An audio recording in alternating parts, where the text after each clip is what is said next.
I hate the conversation of 100% of people are going to lose their jobs because of AI. I don't believe that. I do think that there will be consolidation for repetitive tasks. Period. We're already seeing it. Like, there's no ifs, ands, or buts about that. Hey, I'm here with Jake. Jake is the founder and CEO of Swipe Lift AI, a platform that focuses on AI fitness. It helps you generate workouts. It's like an AI personal trainer.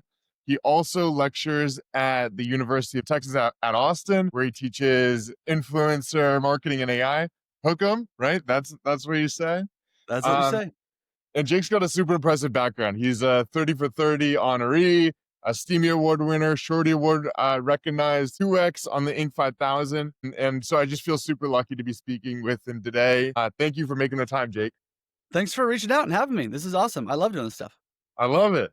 So I met you maybe a decade ago when you were doing Vine campaigns for big brands at Pop Shorts. And since then, you've dove into automation, problem solving, innovation, marketing seems to really be your passion. And you've been sharing a lot about that. So maybe you could start with a little bit of background and then you can talk about some of the tools you're using with AI today. Yeah, so I was in influencer marketing for just shy of 10 years, right? Know the space very well. I've worked with some incredible brands, Disney, Netflix, Adobe, Ford, Sony, Chase, and the likes. During that time, I think people confused me for an advertiser. Really what I was is an entrepreneur working in advertising. And so when I had the idea, the inspiration really for Swipe Lift, it was one of those moments, those aha moments where you're just like, I have to go do this now. So now we're building a platform. It's crazy. I went from like a PowerPoint deck to having raised money with 9 employees in about 6 weeks. It's kind of it's a whirlwind tornado, but we're building. I think you're right. Like a personal trainer AI is one way to define MVP. When we go to market in Q1 of 2026, that's what the tool really looks like. But when you see like the full roadmap of the intersection of fitness and movement, which is what you're talking about, diet, nutrition, sleep, recovery, Mhm. using blood panels and body scans and wearable devices to then drive adaptations to health optimization across a full suite of products. It's really a lot bigger than just an AI personal trainer. But I think on the surface, you're 100% right to have said that. And so that's what I'm building today. As far as like what we're going to chat about, I have a session in person in Austin, Texas on November 12th. It's at Atmosphere TV's. I'm sorry, it's November 8th. I apologize. I have a separate section on November 12th, different subject, still AI focused. This is at Atmosphere TV's offices, so Austin's own ad tech unicorn. And it's a workshop. And in the workshop, I teach an audience of really like students and young professionals, early career, about the tools I use every day in AI that make my life easier, my productivity higher. And at the end of the workshop, I go in and we do a hands-on function where I teach them how to meta prompt. I teach them how to build their own custom GPTs for repetitive tasks. Today, for the sake of your audience and time and being able to work with the folks doing this, we're just going high level. We're just going to do the entry conversation of my session from next week, Love it. which will be the tools I'm using on a day-to-day basis and why I use them. That's great. I think there's so much hype and so much myth, and there's just this maze of tech decisions that the average person has to make every day for using and trying AI. And I feel like so many people get frustrated. So I'm really excited to see what you're sharing and what you've put together. Yeah, I think you nailed it. Like, someone's gonna see this and be like, "Oh, actually, I use this other tool for that same thing." It's like, Sure. listen, for everything I say, there's probably 10 competitors, right? Yep. And they each have their own value proposition as to why you might use one versus another. But this is my stack. This is what I'm legitimately using every day as I work towards building enterprise value business. Yeah, let's do it. So this is just again the brief overview from. This is a longer workshop I'll be giving in person November 8th in Austin, Texas. If you're around, come give me a shout.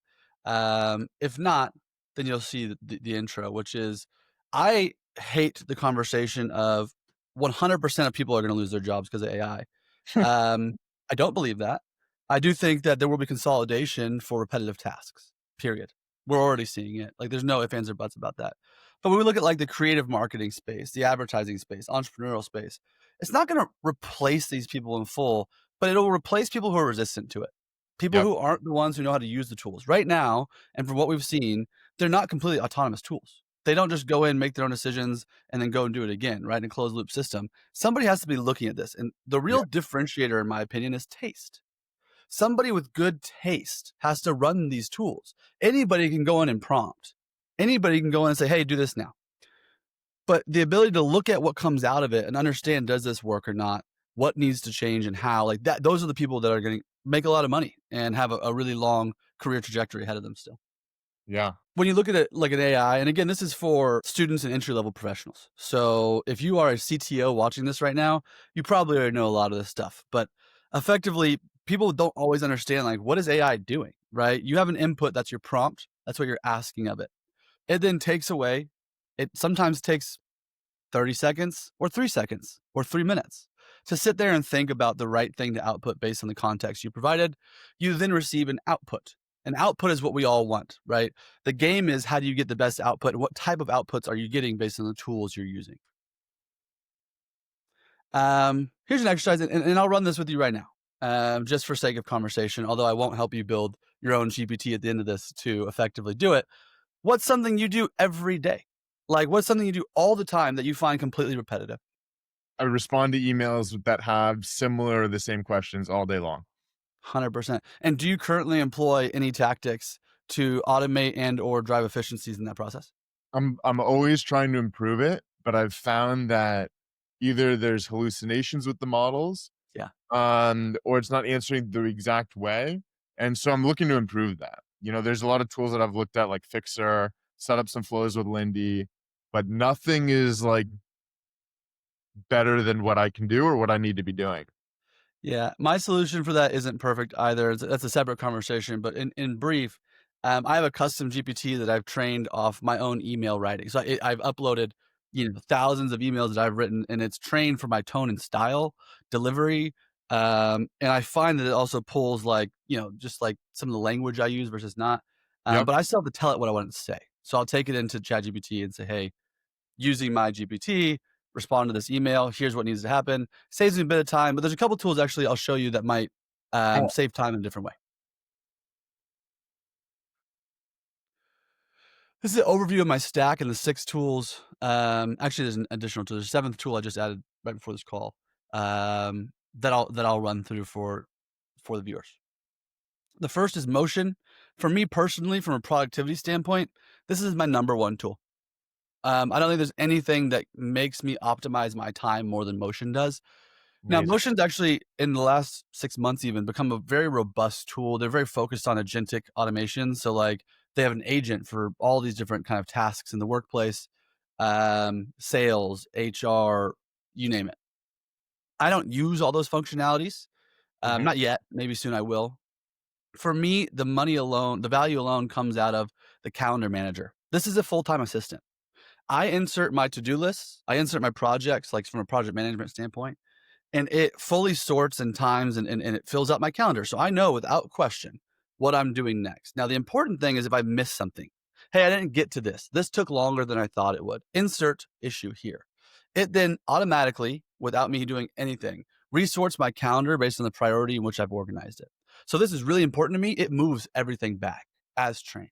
If it's Right. not that important to me, it will then reprioritize and put it somewhere along, maybe tomorrow's to do list or the day after, or depending on how long I've set. If I'm like, hey, this isn't due for 2 months, it might ditch it to next week because it knows we have plenty of time to accomplish this.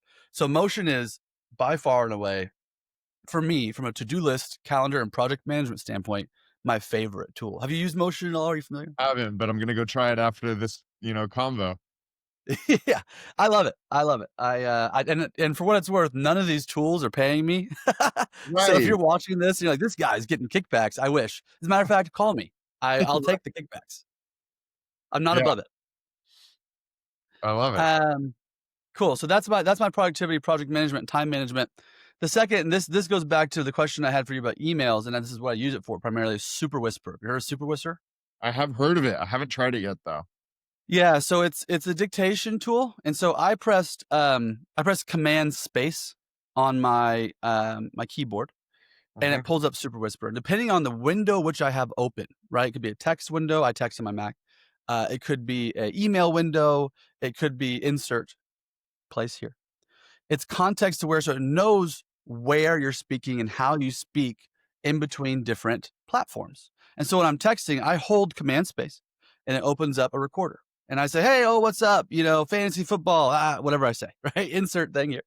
But it's going to take that dictation that I say, and it's actually going to turn it into my tone, my style based on the platform, insert the text. All I have to do is read it and send it. Now, for emails, this saves me a ton of time. I mean, we're talking hours of time because Yeah. I can now just read emails and out loud say, per my last email, if you, Yeah. Right. but it's really, really helpful across primarily Slack, email, and text. And so that's how I use it to just dictate and use AI for tone, style, implementation. And that means also like, hey, first name, like signing signatures. Like it's not just dictating the way you would on an iPhone if you press the speech to text. It's taking tone, style, and context That's in amazing. with it. I've been doing something a little bit more duct tape and bubble gum, where I've been literally talking into Otter AI myself, Yeah. and then copying and pasting the transcript into ChatGPT and saying, "Hey, will you format this in whatever export that I want?" And it works because you get your thoughts out, down on paper, and then you allow GPT to make it nice and polished and crisp and concise and all the important stuff. Yeah. Well, if you're doing that, which Sure. sounds like a lot of work, then you're gonna love this. Yeah, right, exactly. Um, so that's a time saver for me in writing. Perplexity, I think everyone's probably in the AI space anyways, heard of it at this point. Are you using Perplexity in the workplace? More than Google. I Yeah. mean, yeah, like, it's almost completely replaced Google. I find it such an amazing tool. Yeah. So, I use it in the workplace for anything search related, anything data backed. Like if I need to say, hey, here's the data that supports this stance I'm taking, or this, anything I'm pitching, whatever. Perplexity is my number one spot for it, no doubt about it. But also academia. It was really helpful because, like you mentioned, I'm a professor at the University of Texas, McCollum School of Business, Hook 'em. What's interesting is, they didn't give me a course. I had to make it from scratch. I had to go in and figure out what does it mean to teach students, mostly my classes, graduating seniors, about influencer marketing in the workplace. What does the real world look like? How do I prepare them? And a lot of it, like I wanted data to support. I can go in there and say, "Hey, look at my resume. Like, just believe me because I say so." But it's a lot more effective, and even in academia or the workplace, to support with data and statistics. So anything search related. Actually, I just saw before this call on LinkedIn, somebody used Perplexity for a really unique use case in marketing and advertising, defining personas. They had Perplexity scraping Reddit comments and then doing meta analysis against Mm, the type of things certain personas within the comment sections of Reddit were receptive or not receptive to within their product category. Really interesting use case. And when we get to browsers here in a second, I'll kind of touch on that again. that's really interesting. Look at that, agentic browsers. The two I think are big right now is Comet, which is a Perplexity, Okay. browser, and Atlas, which is a Chat GPT browser. Have you used either or both? Where are you at?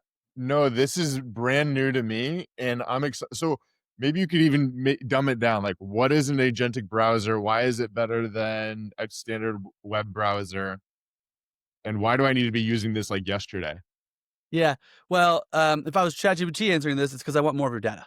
But if I was a user answering this, it's because there's a few functions. So I've played with both, and candidly, I'm sure somebody out there has done a bigger analysis with some more detailed feedback. But the way I see it is, when using comment, you can do things, and they're like you get hallucinations in an LLM always, right? You get hallucinations in this too, and it doesn't always work perfectly. But the theory is, I can go to comment and say, order me a pizza from Papa John's pepperoni. And it's actually going to take control of my browser. It's going to click through, find Papa John's, find the deal, order it, send it to my house, done. Like I don't do anything else, right? So it's agentic in the sense that I'm telling it, it's controlling my browser and taking action. For sure. I found Comet to be closer in function and like as far as like actual output, getting where you want it to be. I found Atlas. So you mentioned earlier, like you would take it, you'd go do something, you take it back to ChatGPT, and then take it back. I think Atlas is nice because it skips the step of having to go back ChatGPT. It's Sure. reading your screen. And so you're saying, hey, summarize this article. You don't have to copy and paste the article anymore. Yep. Atlas is reading the article live from your screen. So you have ChatGPT built into your browse. And now you can have ChatGPT look at anything you're doing and talk about it and ask questions without having to feed the information back to a separate platform.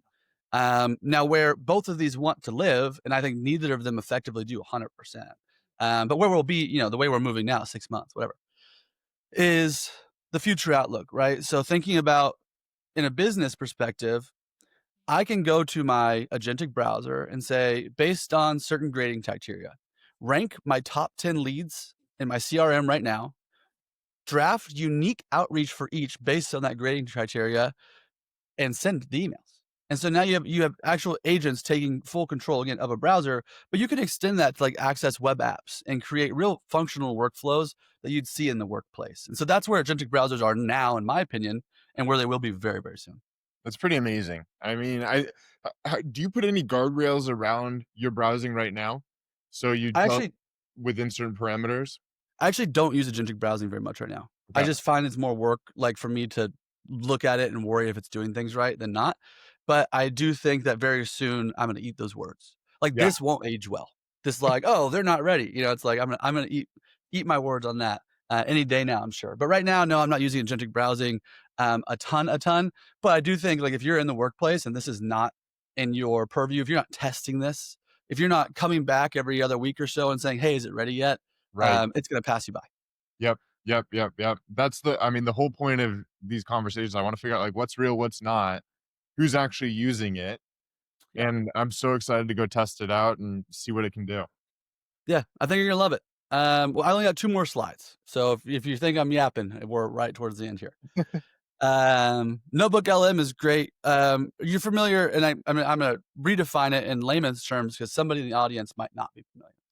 But there's different types of language models, right? Some of them, like ChatGPT, are great at generative content. They can go in and say, "Hey, we're going to try and spark new ideas for you based on the prompt you've given me. I'm going to give you a output." Right? We talked about input, output. Based on the input you provided me, I'm going to give you an output that stretches the knowledge base and by which you've provided and designed. Hmm. Notebook LM is sort of the opposite of that. So it's a RAG model, and that means it's retrieval, and it's just going to go within the context you provided exclusively and provide information back. So really helpful for organizations who maybe have like an HR handbook. Hmm. Maybe they have some sort of sales documents. For me, I could upload in my class, I can upload 100 different academic articles. And then you go to it and you're not asking it to create new knowledge. You're asking it to retrieve provided knowledge. So if the aggregate of your internal work documents are 700 pages or something insane, right? Like, you're not going to memorize all that, and you having to go find it would be brutal.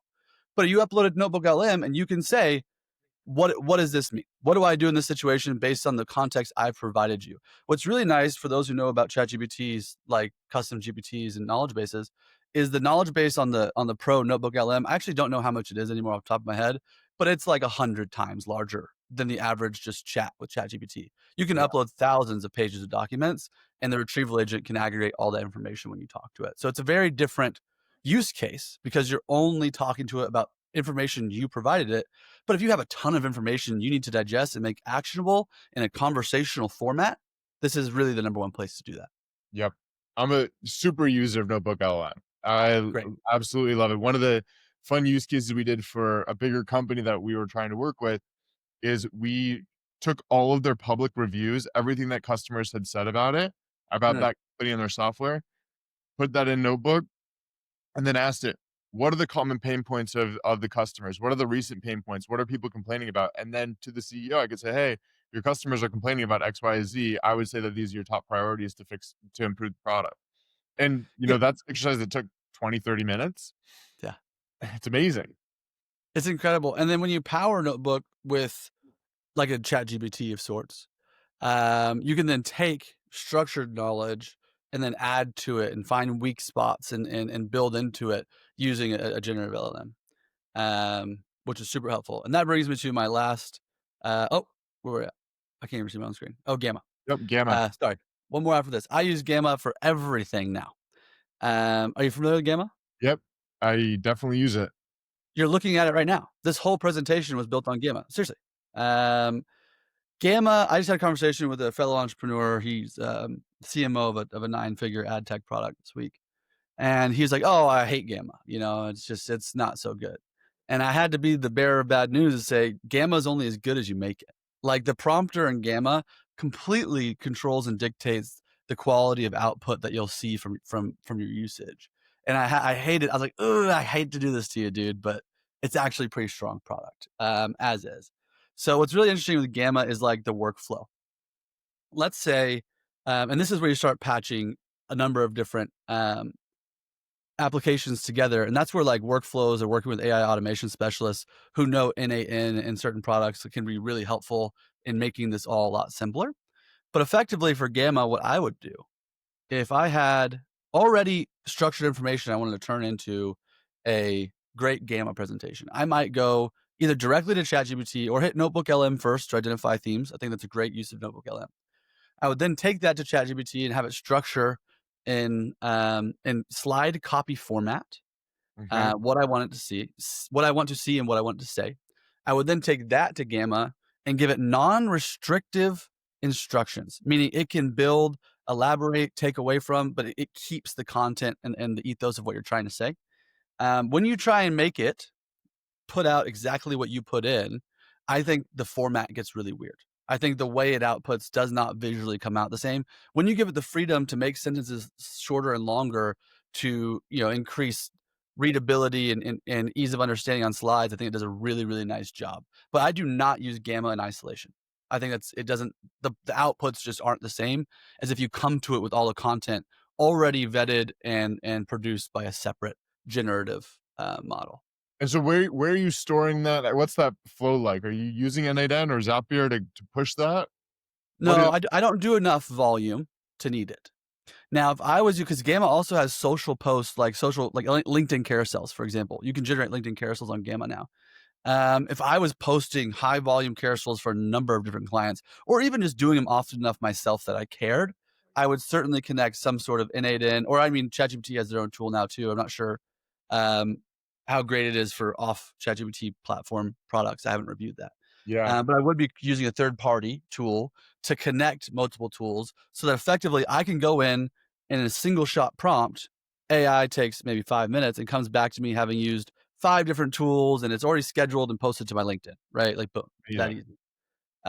But again, I don't need that level of volume here. I'm doing like lectures for class, investor pitches, these types of things that are just like sort of more one off and I'm copy and pasting. Yep. I mean, especially if you're not a designer and you need to come up with these things, Gamma is absolutely amazing. I was talking with a guy who has 200 salespeople, and just my takeaway with this conversation was he doesn't want his people to think.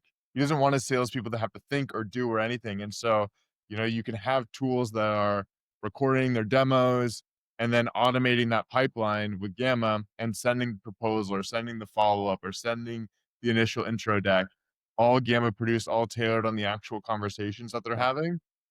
And I think that's pretty amazing. Like it's making the traditional workload so much less. I used to spend hours and hours and hours and hours on decks. Now you can do it pretty quick. You can get Yeah. 99% of the way there, like in a prompt. It's pretty crazy. Yes. I completely agree. I also think there's a separate conversation here, which I didn't include in this deck, but actually something that I might consider for my workshop now that you talked about it. Synthesizing call notes and then turning them to actionable work products is like super powerful. And in fact, I'm moderating a panel. Earlier, I gave the wrong date, November 8th versus November 12th. November 12th, I'm moderating a panel, 2 panels back to back on AI. We've got some really heavy hitters in the Austin area talking about how they use AI, not how I use AI. Probably people smarter than me or whatever. And the way I do moderation now for panels, because I do a lot, is I get on a call and I basically just, what do you want to talk about? Like, what's important to you? What's important to your business? What do you think's cool? Where are the trends? And then I take those call notes and I synthesize them in like ChatGPT, for example. I Yep. take a transcript and I'm like, hey, based on like the highlights of this conversation, at pace so everyone gets equal opportunity, create questions that then say back to them what they wanted to talk about anyways. It makes moderation a lot easier, and B, I think the panels are more effective because you're Yeah. hitting only the hot button issues That's a without the fluff. super smart way to do it. It's super smart. Last slide for me, and if you want more, you'd have to come see me in person next week here, November 8th. It's ChatGPT. I think this is my one size fits all Swiss Army knife of AI. Now, this is the one where especially people who are like really into AI are gonna be like, actually, I use Claude or I love Gemini. Like, I don't care. Just pick one. It doesn't matter. You have these Swiss Army knife AI tools that are good at almost everything. And if they're not good at something, there's a tool somewhere else that is good at it, and they're good at giving the instruction for it, right? Like clean text or JSON like prompts, and like it can create everything you really want it to. Now, here's the punchline, and where my workshop goes a bit further, because I think at this point, telling people what ChatGPT is probably redundant with the news cycle for the last 18 months. People go to ChatGPT and spend hours reinventing the same task. They go to ChatGPT and they're like, "Hey, I need to do this. Hey, I need to do this again," and they're copy and pasting, copy and pasting, copy and pasting. There's a very simple way that you can't do from the app. You have to do it from the web browser to create what's called a custom GPT. And custom GPT is just a set of instructions. And when you open this little custom GPT, it already knows your prompt effectively. And so you can go to it. Let's say you're like, you're doing RFP, or like brief responses, like you're responding to a client brief. And you say the same thing every time you structure it. It already has that. So now you can just upload the client brief and say, respond to this. And it already has all your instruction pre-baked into it. And so for repetitive tasks, like I think I have probably 20 to 30 custom GPTs I've built. That's For amazing. repetitive tasks, really, really, really, really nice. In my workshop next week, I teach people how to use meta prompting, which means using AI to create better prompts. I teach people how to use meta prompting to then create custom GPTs. And everyone in the workshop, I will help them build one GPT on site that Yeah. automates one task in their daily life as part of the workshop. Students are like $10. I think professionals are 20. It's no big deal. Anyways, that is what I got. I hope that was helpful for you or somebody in the audience. I think you dropped some knowledge. I think you guys like yourself kind of forget what else is out there. Really smart people, really capable people are not using AI to its full capacity yet. And that's what we're trying to bring to life. So I hope some people try out Gamma or Motion or, I'm going to definitely dive into some of those. I'm curious, since we talked about ChatGPT last, are you finding their app store that they just launched a week or two ago useful? Have you found any cool apps in there? Um, yeah, I think like the ecosystem's interesting, but I'm curious, are you using any of those tools? No, but just because I'm not doesn't mean someone else shouldn't be, right? I think you also have to look at my daily life. Like, dude, I've like 9 devs and I'm like knee deep in all this stuff while I'm like teaching class in the evening and grading papers. So, I might not be a doorbuster on the newest technology, but I obviously try and stay Yeah. abreast of what's coming, what's out there. I think for me, the coolest thing to talk about outside of what I already have and speculative is Adobe's place in all this. I've Mhm. always said I think Adobe's going to win generative AI. They have such a robust suite of products, and they're really good at what they do for a really long time. It would be hard to Sure. take them off, right? And they just this week released a whole new suite of AI products for photo and video editing that blew my mind.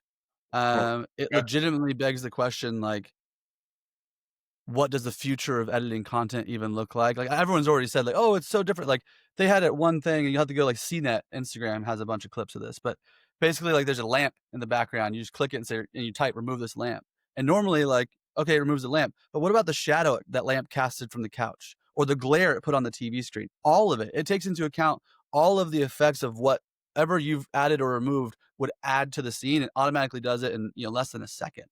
That's And amazing. so it's pretty crazy. Yeah, it's pretty crazy. I mean, I So would expect them to win, given their positioning and them being the kings of editing and manipulating content, images forever. I feel like they've got to be putting enough horsepower behind this. it's a Um, hot take. I've said it before to people who are like in the AI space, and they're like, "No way, Google's gonna win," or or whatever they say, or Sora's or whatever. And it's like I think Adobe's smart to not be first to market in a market where like everything's happening so fast and such a boom rush economy. I think they're smart just to put out better products yep. at their own pace. Yeah. There's something to be Everyone said else for is that. pushing, right? Yeah, that makes Yeah, sense. I'd love to ask you just one or two questions on your company as you're a yeah, founder and you're building it. You mentioned you have 9 devs. What's the team look like? What's the company look like right now? And, like, how are you sprinkling AI into your operations? Yeah, yeah. tell me about, Swipe Lift. Yeah, I mean, it's a shit show. What do you say? Not really. I mean, it's all good. It's just everything's happening so fast. Yep. And I think we are not the only people building towards what we're building towards. And so there is a level of, um, you know, I don't want to call it anxiety, but acknowledgement that we need to get this shit done ASAP. Like, I wanted to launch in December and we're already missing my mark, right? Sure. So that leaves me like, well, we need, I'm on everyone's ass, like, let's go, let's go, let's go. But at the end of the day, I'm also not launching like some vibe coded product that's gonna wash out in 6 months. Yep. And so and I think every founder, every like technical person hearing this is like, yeah, obviously. But like while I'm like now, yesterday, I'm also like build it the best product anyone's ever seen. Yep. So it's a quite the dichotomy. I think the team's incredible. We've got folks who have built apps like Uber or a Ring, Capital One, Under Armour. So like the app team itself is like really strong. I've got some investors who have massive experience in building and selling app companies. I've got investors in the insurance tech space. So once our product's in market, we hope to leverage some of those relationships and build real enterprise value. Like I said, like this is an app you can download if you want to work out better. Period. Yeah. Yes. This is an app you can download to make your day-to-day life more structured and easy to follow health protocol. But that's not where the business model really ends. And so to compare myself to like a ladder or a Fitbod is selling myself pretty short, Sure. considering like we're looking at a completely different and much larger addressable market. I mean, I've been like a Strava superpower user forever, and that's on the Sick. endurance side. And I can totally see, I think all of my gym time in high school was almost wasted energy. Either my form was wrong or my workouts were wrong or I was doing the wrong exercises. And I think having something like you're building is so necessary, right? Maybe someone who doesn't want a personal trainer all the time is so necessary. Someone to a thing that will coach you on form.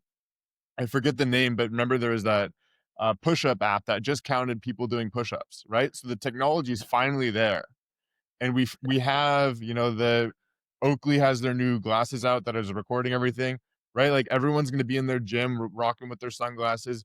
We're going to be able to get the real-time feedback on the form. Like the timing for your project is so amazing. I'm so excited for what you're building and producing, and can't wait to be a power user of Swipe Lift.